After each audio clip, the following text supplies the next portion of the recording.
Sige, pamalit. Okay, di siya Maxi?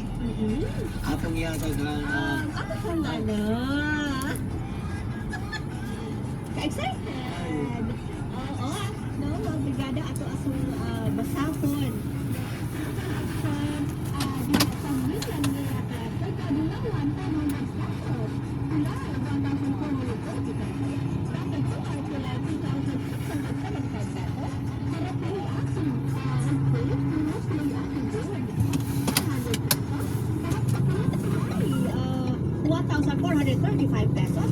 Bakit puro kaling-kaling 505 pesos. Kubako? Ikaw ba kumasayo? Sadali lang ha. Video ang Jollibee.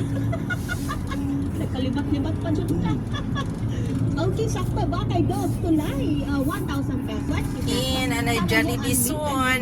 Hindi ka may Jollibee yun. Hindi ka may drive-thru. VSP Tulay 890 Jollibee kasay. ug 10,859 pesos. Sikot Yes, chicha. do atong tabangan ng DJ Maxi na sila atag 5,429 pesos. Yes. Ato dayon hinabion kinsa ang ang asawa Last Si cup Sir text. Romulo sa akong tabanganan karon si Romulo Cabalina.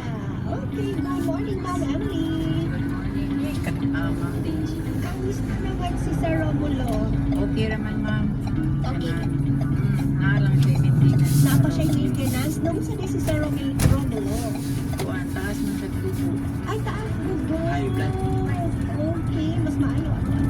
Pero okay na sa doon niya. Nagdugo. Nagiguwa naman niya. Bato ba? Kung wala na yung nakita. Ultrasound niya. Pero Okay. nalangayan ka na mga ito.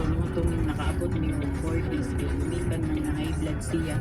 190 man. 100. Well, pero high blood yun na si Sir Romulo. Sige, magsuod ko yung ulo. Hindi man sa Wala siya sa ninyo yung gumagawa. kasuwayan ni Hindi siya mag-check up. How about kasuwayan yung take of cells? Mga capsule, no?